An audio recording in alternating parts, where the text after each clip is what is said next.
Hi, my name is Anthony. I'm a DPT student at the St. George Pathway. It's nice to meet you both, Brandon and Zach. Zach, I really appreciate your questions. So I'll start from the top. What strategies do I use to effectively communicate with healthcare professionals? So when you're communicating with people, you want to use simple and non-jargon language when you can um, to kind of ensure clarity. Um, you want to listen first and then speak, trying to understand different perspectives, and you ask questions when necessary.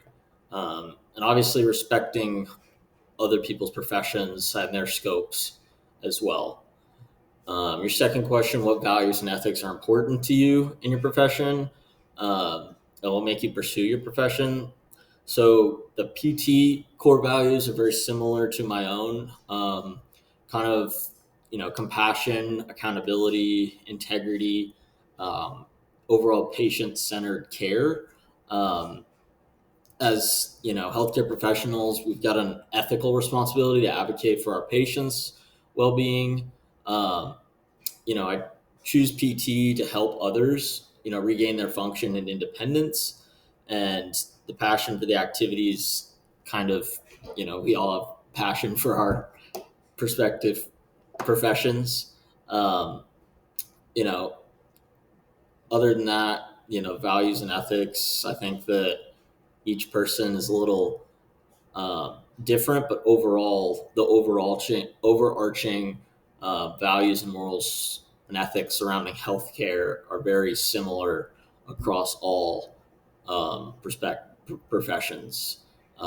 So, what has been my experience with interprofessional work? So, before school, I worked a lot as an aide, and I worked in a hospital setting as well. So, I got to really see how different professions interact with one another, and how speech pathologists, orthopedic specialists, and different and OTs and nurses even provide a vital role in that healthcare alliance, if you will.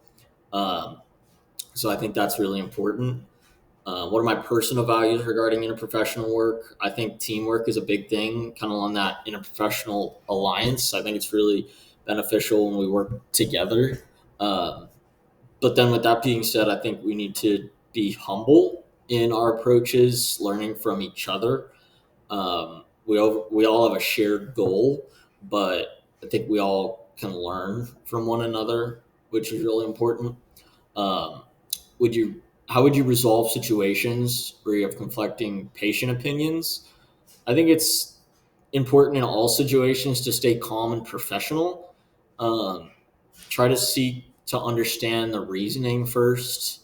Um, there's a way to share your perspective respectfully, with evidence and rationale without being disrespectful and, coming off like a know-it-all.